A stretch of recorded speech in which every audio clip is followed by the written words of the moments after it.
Now it's time to turn on the charm, Steven.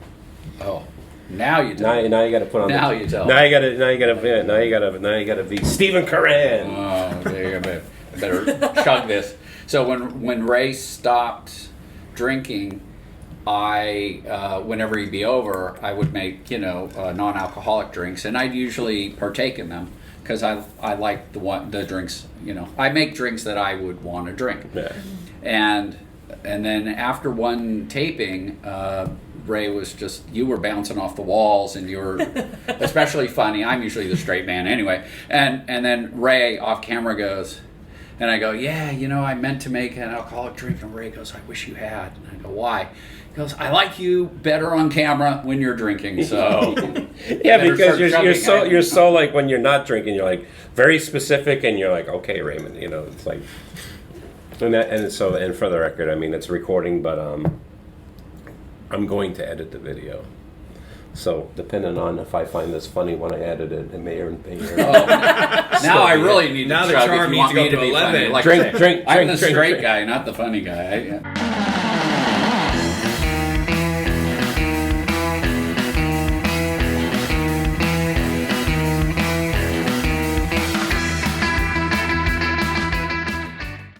Hi everyone, my name is Ray, or some of you might know me as Tiki with Ray, and today I am in Gig Harbor, Washington, at my friend Steven's place. What's the name of your tiki bar?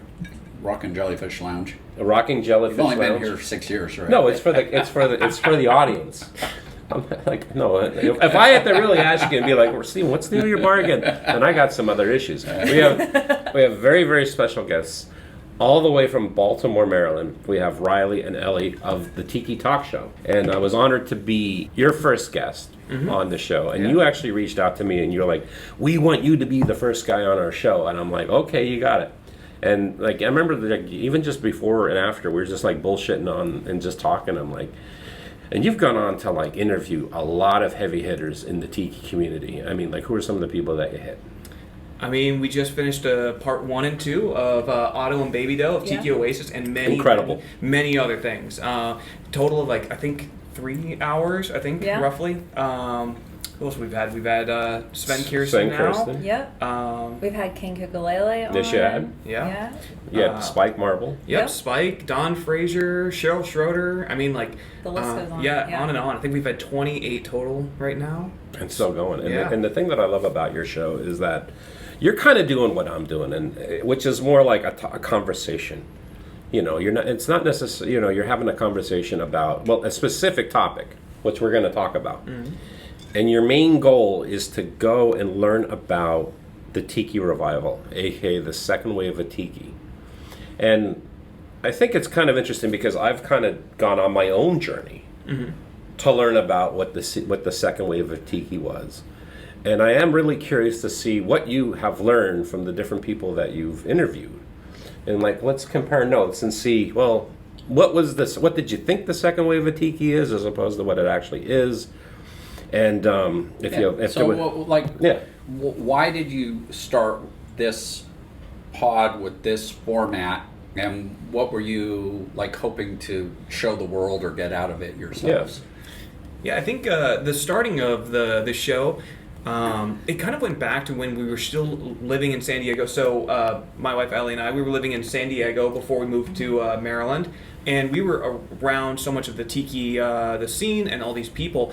And one of the things I noticed is that, I mean, at that point I was 23, and so I'm talking to these people. They talk like I remember dial-up internet, which it's funny because for a lot of people, because they go, well, everyone remembers that. It's like, unfortunately, we don't. So it's like we don't remember the Yahoo group. Unfortunately, babies. Yep, babies. Exactly. Yeah. Sorry. And so that's what we call you in our house. You're babies. Exactly. No, we are. And so my thing was that like everyone talks about this event that happened in 1998 in a certain way, or this or that, but nobody wrote it down. Nobody's talking about it. How can we try to capture this story?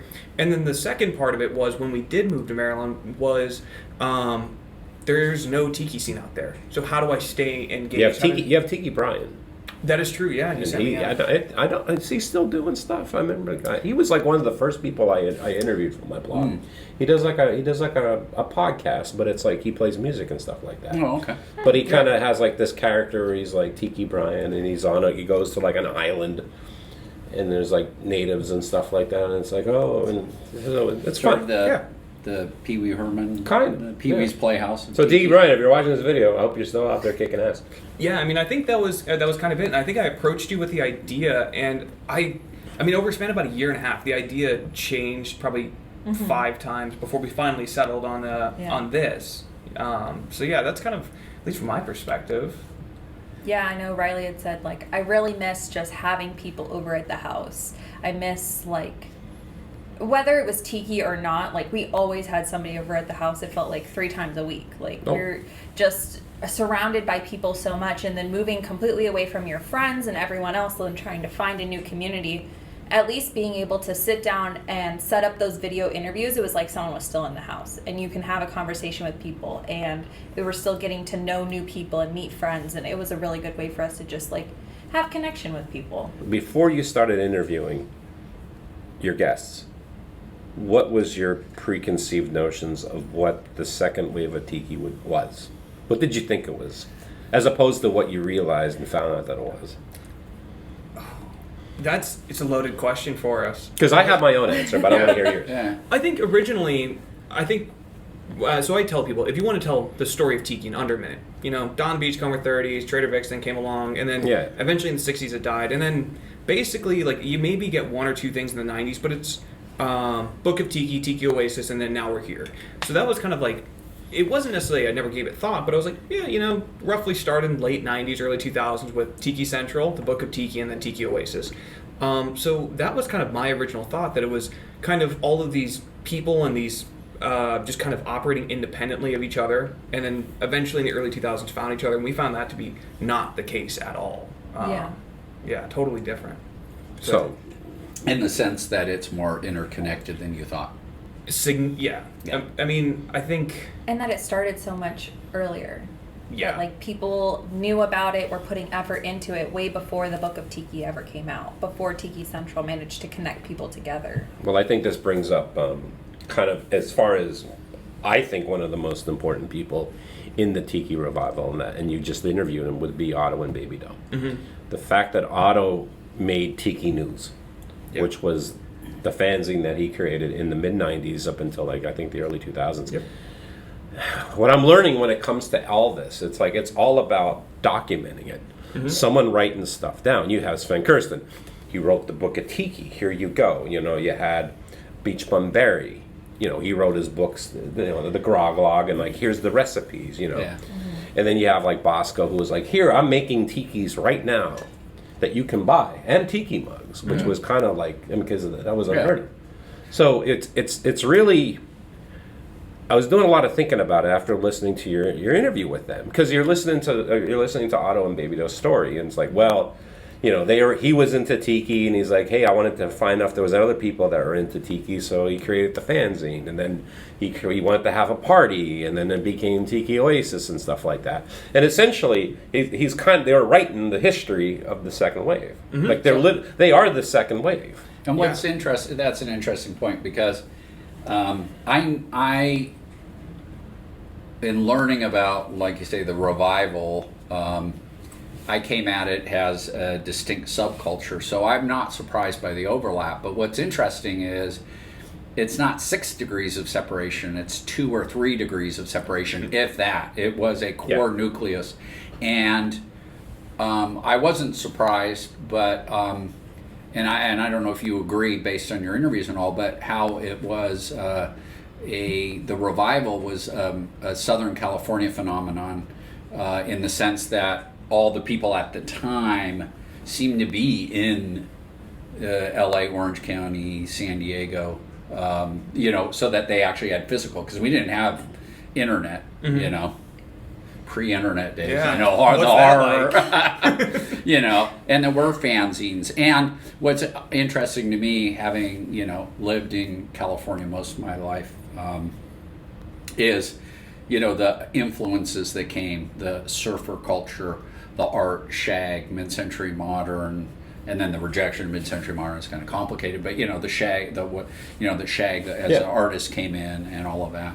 But yeah, I don't know if you noted or if you think the same too, that in that time there was a huge Southern California component, because I was kind of surprised to learn that the more I learned about the revival. All these guys at one time, not gender specific, of course, Right. but all these people at one time, all seemed to get together or knew of each other or 1 degree.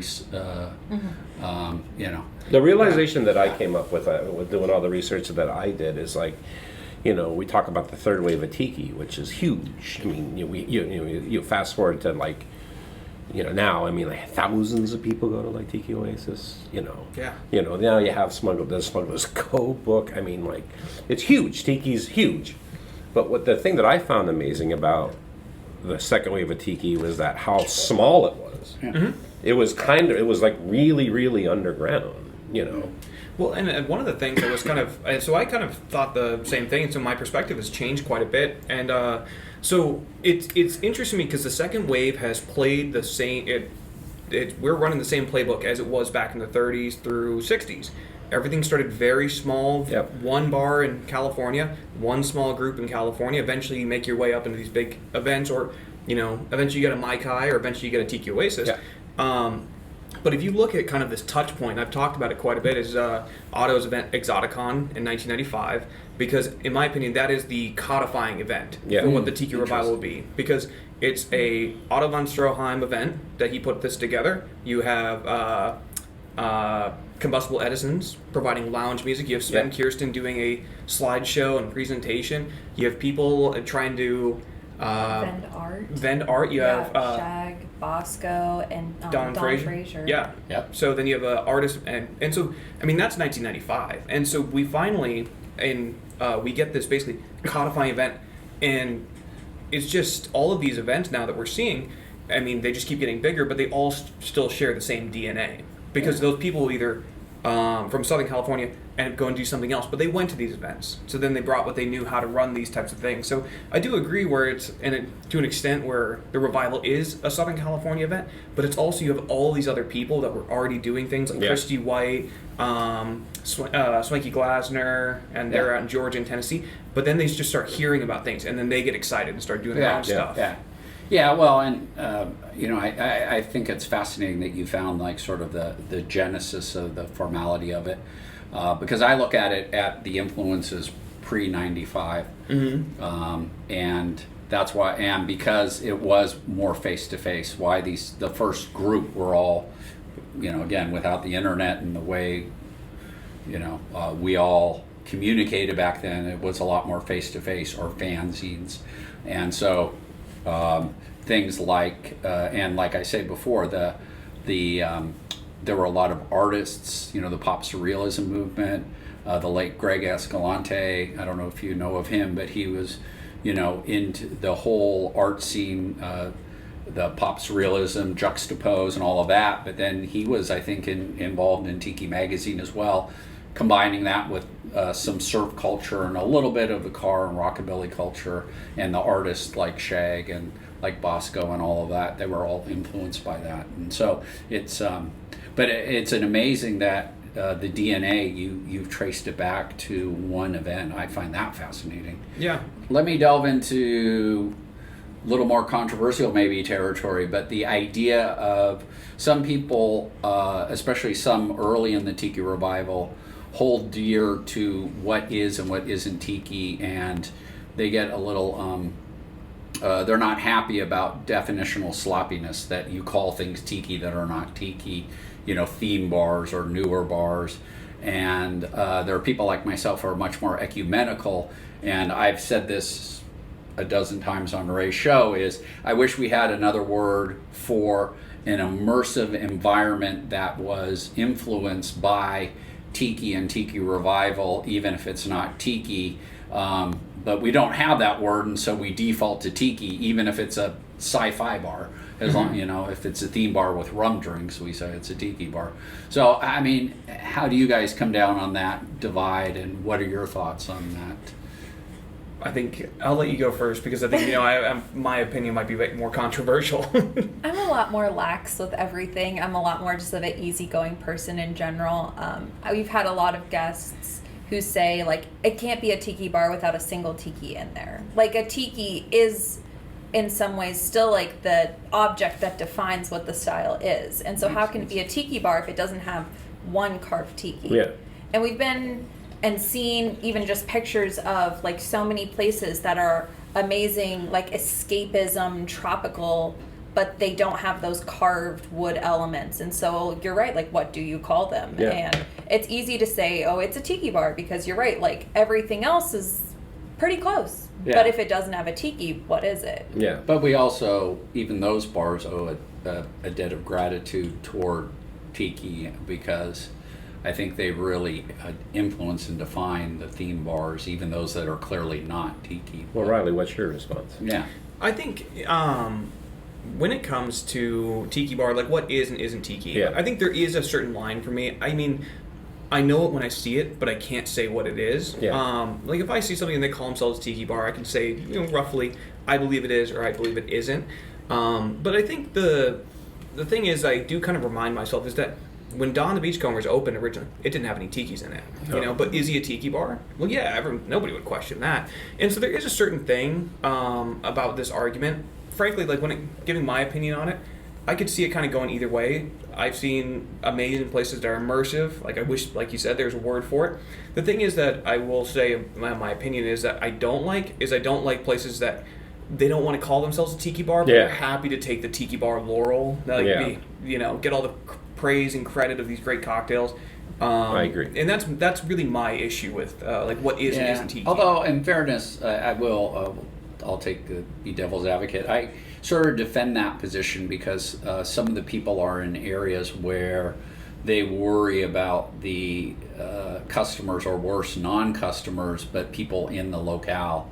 I'm thinking of Seattle in particular. Well, inside passage. who look askance at tiki, and it creates all sorts of political dilemmas, and even people have visceral responses, hopefully not violent, against the establishment, but possibly Well, even one thing- that. And so they're trying to walk a fine line. But I understand that they run away from it. And like if I'd love to call my bar, but it's not a convenient word, is Pan-Pacific Pop Surrealism, because I take all of the Pacific in here. But if you want to call my bar a tiki bar, have at it. I don't run away from that, and I don't consider that an insult. In fact, it's a compliment. So. Well, one thing that I find interesting about the second wave of tiki is that all the tiki bars, they're all the tiki bars that still remained. Mm-hmm. Like we're talking about whatever the tiki bars that happened to not shut down over like the late 60s and the 70s and the 80s.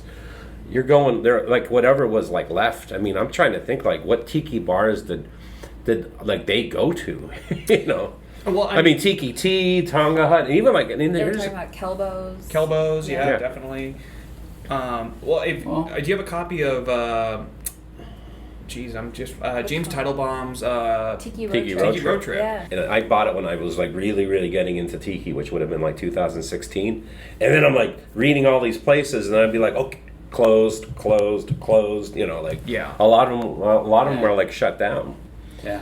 But the thing that I realized about the second wave of tiki is it seems to me the focus was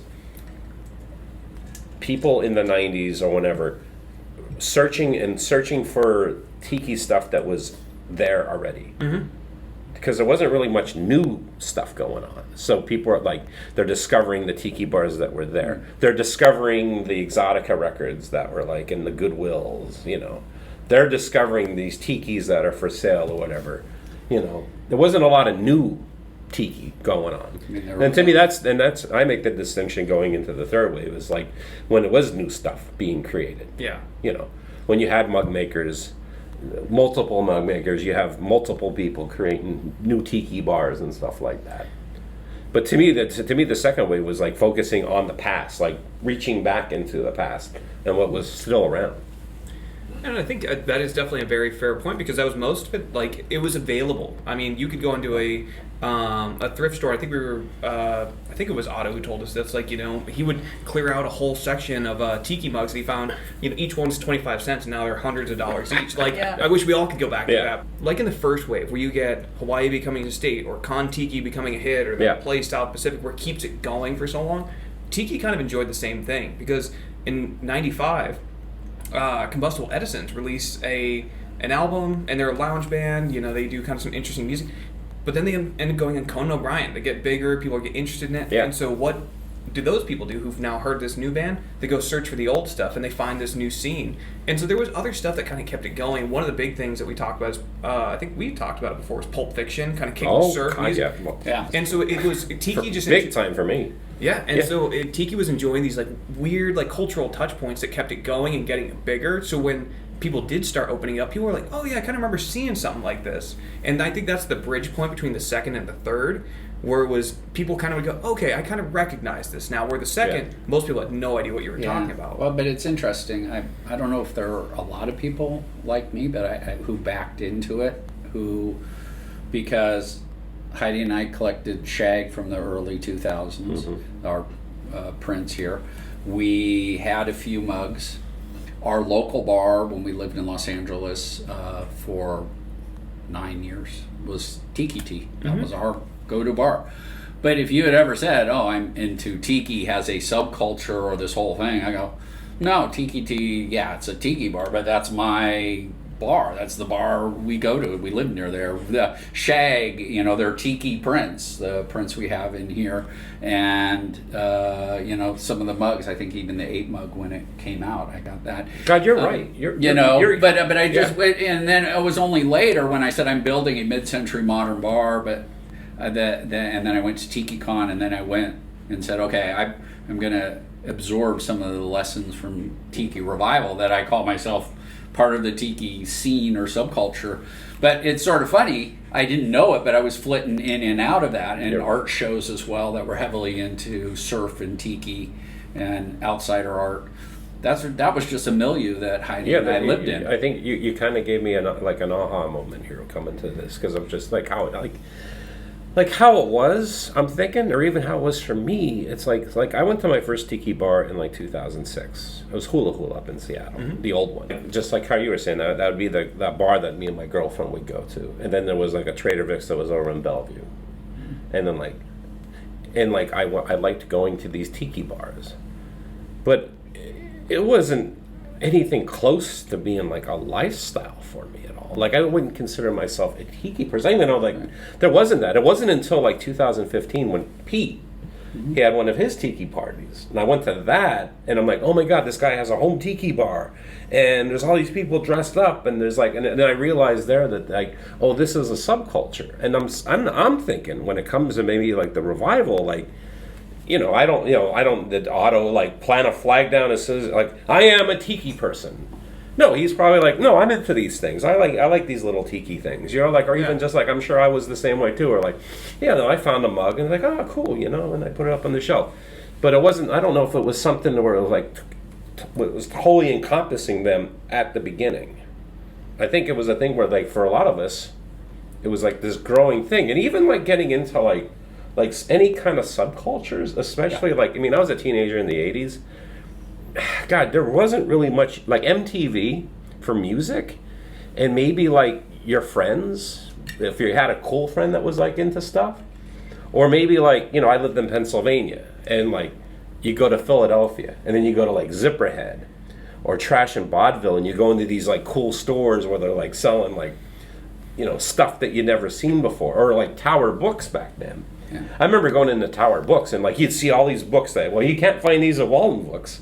At the mall, and seeing all this other stuff. I remember when you took me to Wacko Soap Plant, and I'm looking around, and I'm all the different books that are there, all the different topics. I'm like, Steven, this is my subconscious.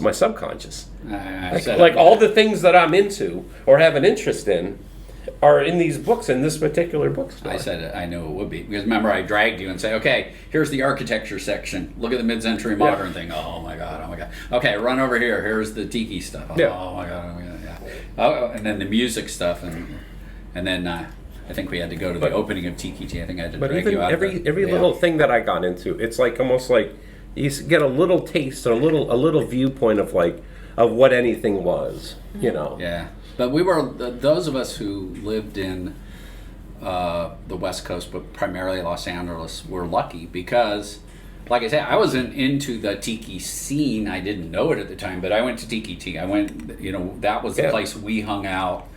That was our local bookstore. Yeah. We got art from that gallery, and these were all the artists, the people who, some of them openly identified as tiki and part of the tiki scene.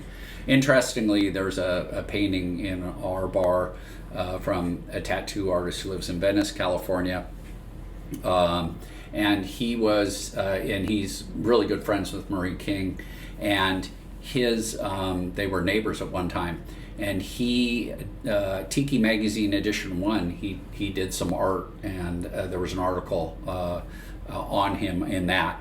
And then he said, I don't want to get buttonholed as an artist into the tiki genre, so I've expanded. And then it's sort of like I brought him back to do a painting of our home bar that, that we have here, and bring him back to his roots. And then I met Marie for the first time after we had commissioned this painting. So it was sort of like we helped him come full circle back into the tiki scene. So there are a lot of people, obviously, who've been in the scene and has fallen away, or people like me who are accidentally on the periphery of the scene and didn't know that we were part of an identifiable subculture until later.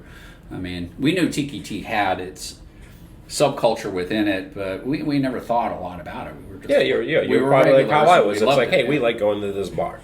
Hey, it's a tiki bar. Yeah, okay, all right. But you weren't like, you didn't identify as like, I am a tiki person and I go to tiki bars or something like that. But I identified that this is the best bar in LA and this is my neighborhood bar. So except they allowed smoking. They were one of the last bars in LA to allow smoking. That was its only negative at the time. But it really makes me wonder. It really makes me wonder. Like say you have like Beach Bum Berry or like Otto or even Sven or whatever.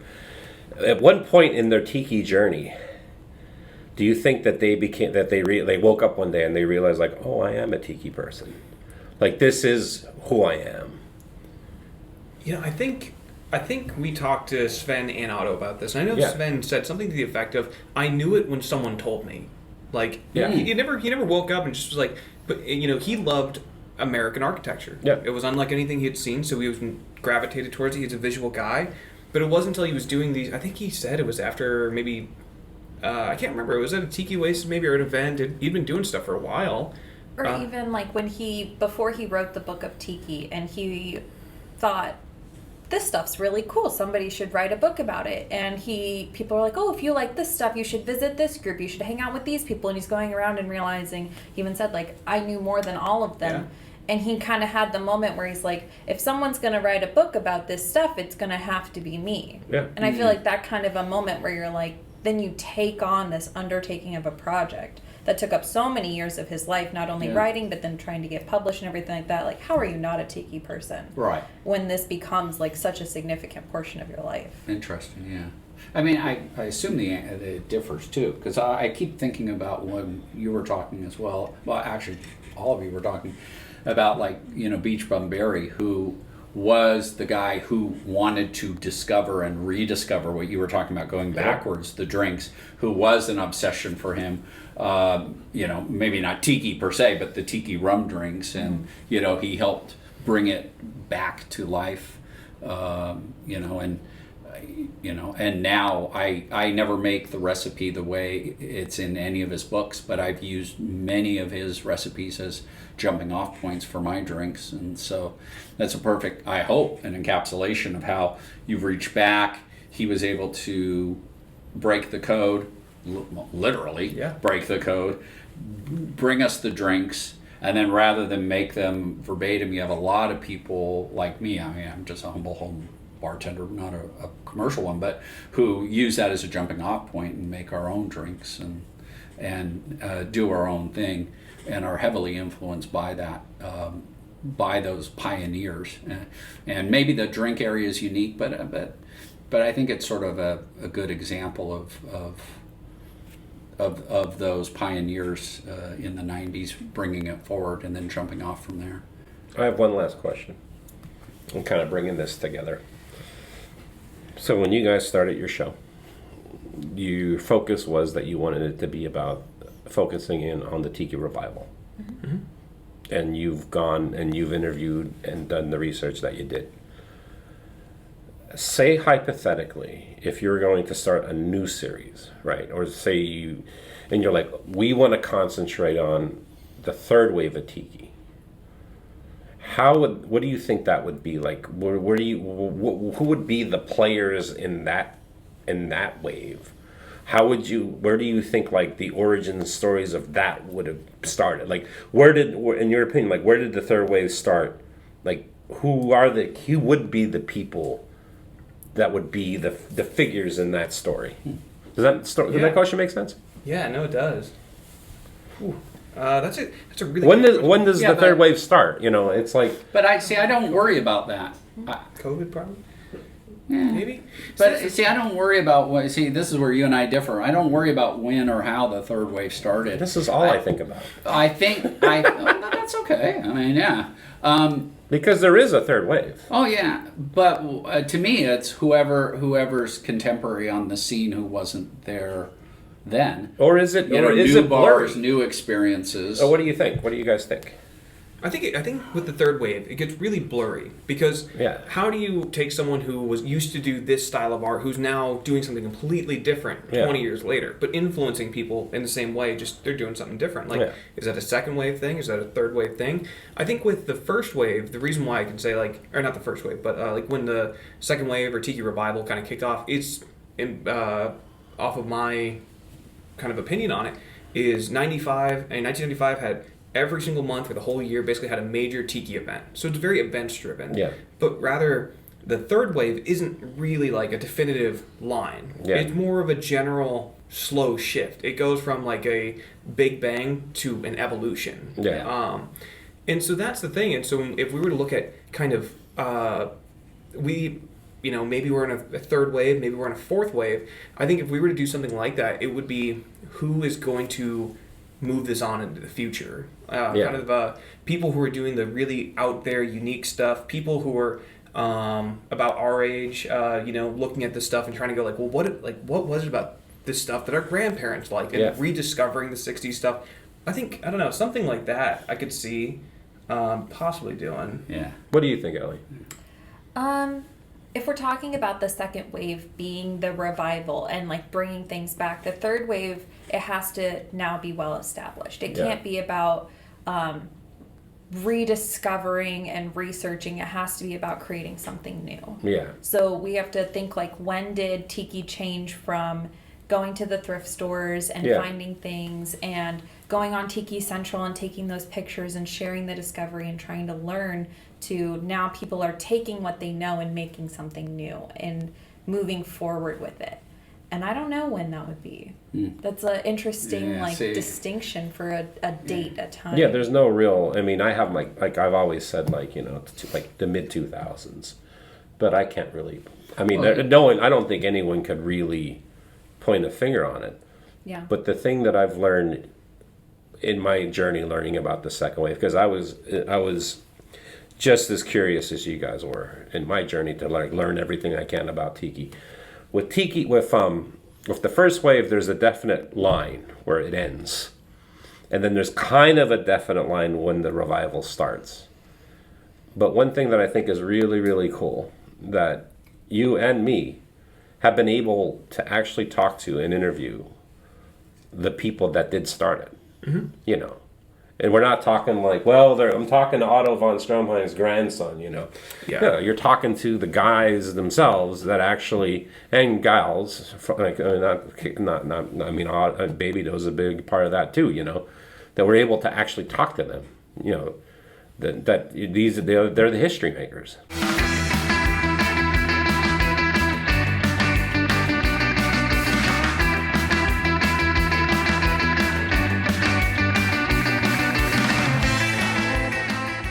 The thing is about any type of project in Tiki, and just the one that we're doing right now is kind of part of this. The philosophical thing is just just try your best, just try to get out there. And because like anything, the first time you try to carve a tiki, best case scenario, it looks good. Worst case scenario, you cut your finger off. Like, let's not do the latter, but at least you gave it a good shot. Like, even if you mess it up a little bit, it's okay. Because, hey, maybe 5 years from now when you're carving 17-foot tall tikis and, for all this money, you look back at the one that you carved at 3 inches. Yeah, it's not good, but you still love it. Yeah. Or maybe you have 4 fingers, but Yeah, it makes a fun You're story. Like, and I can carve big tikis now, but Are you the straight guy and Riley's the funny guy? A lot more like divert back on topic, like make sure. And Riley's like, I just had like 15 thoughts about different tangents. Are you ever doing things like off camera where you're kind of like bumping them like? All the time. We have a whole secret system. You can't see it on really? camera. Oh, nice. Yeah, it's like one, like if we kind of like tap somebody. Squeezing, tapping. Yeah. Like, If it's a tap, it means I have a question. If it's 2 squeezes, it's like, all right, we need to move on to the next thing. It's a whole thing. Ray and I did, but that's our love as you guys are language. you guys are filming, and all of a sudden you see Ellie like she's on her phone like. Oh shit, I guess that means I'm saying something boring. Want to support the Tiki with Ray show and look cool doing it at the same time? Then head over to tikiwithray.com and buy yourself a Tiki with Ray shirt. They're only $20. Tony Canapa did the design and they're screen printed in America.